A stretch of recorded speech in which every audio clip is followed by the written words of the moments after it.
Alors pourquoi l'État a souhaité accompagner les réseaux de la médiation sociale dans la démarche de mise au point d'une norme expérimentale de la médiation sociale? Il s'agit avant tout d'être en mesure de qualifier ce qu'est la médiation sociale. Il s'agit de lui donner une visibilité à l'égard de tous ceux qui sont susceptibles de recourir à la médiation sociale. Il s'agit donc de dire ce que fait la médiation sociale, ce qu'elle peut apporter très concrètement sur le terrain, auprès des citoyens, auprès des usagers. Il s'agit aussi de la distinguer d'autres formes d'intervention sur les territoires, qui définir, c'est dire ce que quelque chose est, mais c'est aussi dire ce que cette chose n'est pas. C'est aussi, et enfin, aller dans le sens d'une plus grande professionnalisation de la médiation sociale. La médiation sociale est un dispositif qui s'est mis en place depuis le début des années 2000, de manière structurée. Je dirais que d'une certaine manière, cette norme expérimentale qu'on est en train de mettre au point de manière partagée, c'est un moyen de faire progresser cette professionnalisation. Ça sera une étape supplémentaire dans cette professionnalisation. Donc voilà, si je devais résumer, c'est qualifier la médiation sociale, c'est la professionnaliser et c'est lui donner de la visibilité auprès de tous ceux desquels elle est susceptible d'apporter véritablement un service, et au premier chef évidemment les populations dans les territoires. L'État, c'est-à-dire le commissariat général à l'égalité des territoires, et notamment la direction de la ville, et le secrétariat général du comité interministériel de prévention de la délinquance et de la radicalisation, a souhaité, à travers ces deux institutions, porter cette démarche de normalisation de la médiation sociale au sens général du terme, par rapport à sa dimension cohésion sociale, mais aussi par rapport à sa dimension tranquillité publique. Je rappelle qu'avec 12 000 professionnels qui travaillent dans le cadre de la médiation sociale, dont au moins 3 500 au titre de la tranquillité publique, nous pensions qu'il était légitime que nous nous associons, bien sûr avec les acteurs locaux, pour aboutir à une normalisation de cette profession qui a toute sa place à prendre dans cette politique publique au niveau de la régulation de l'espace public.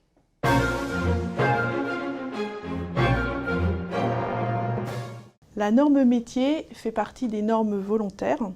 Les normes volontaires donnent les caractéristiques d'une activité et sont élaborées de façon consensuelle par l'ensemble des parties prenantes. Elles sont reconnues par un organisme de normalisation comme les LAFNOR. Dans le cadre de la médiation sociale, l'ensemble des parties prenantes est réuni au sein d'une commission de normalisation pour définir le métier de la médiation à travers le cadre déontologique, à travers le processus, le périmètre et les modalités d'intervention. La norme expérimentale va porter aussi sur le médiateur, avec les profils et les formations de médiateurs. Et enfin, sur le cadre organisationnel de la médiation, avec le management des équipes, le management des organisations, mais aussi l'organisation des services et tout ce qui va être relations contractuelles ou partenariales.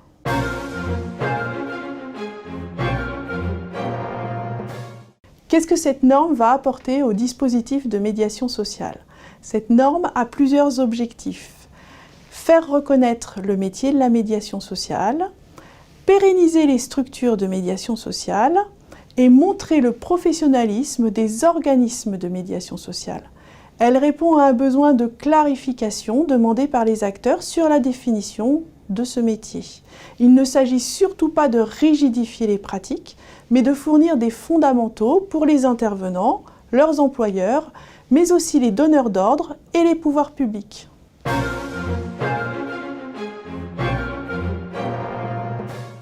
Qu'attendons-nous concrètement de la mise en place de cette norme expérimentale?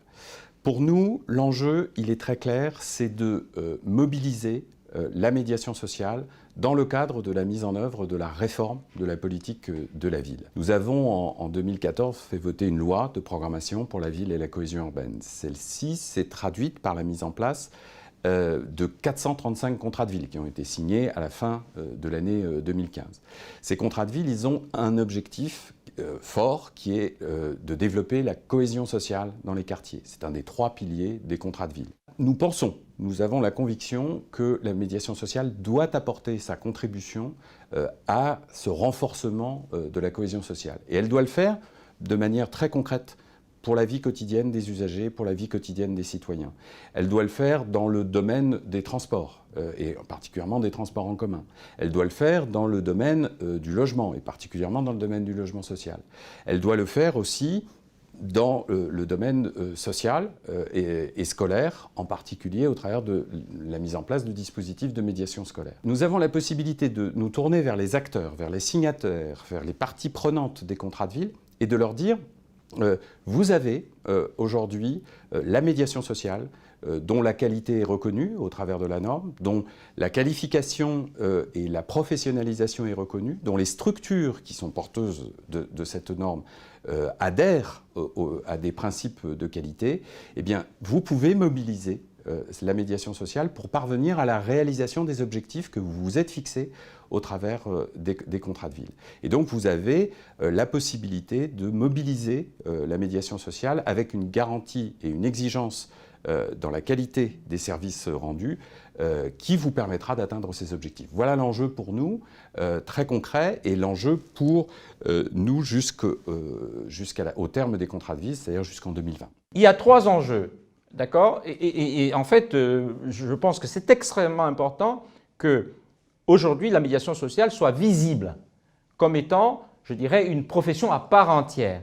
Deuxièmement, je pense qu'il y a quand même cette nécessité, cette exigence professionnelle qui est la vôtre, de monter aussi en compétences, d'accord, d'avoir bien entendu un métier qui soit parfaitement, je dirais, identifiable, qui ne relève pas que d'une bonne intuition et d'une bonne volonté, éventuellement d'une appartenance culturelle qui justifierait que l'on soit en capacité de réguler l'espace public. Et puis enfin, il faut normaliser tout ça. Il faut mettre tout ça dans un cadre avec des références, un cahier de charges qui permettrait à chaque structure qui voudrait s'investir dans cette profession, je dirais, de pouvoir être dans une trajectoire identifiable, évaluable, parce que je pense qu'il y a la notion d'évaluation qui devrait être importante aussi, et bien entendu qui permettrait de participer aussi bien à la formation qu'à la visibilité.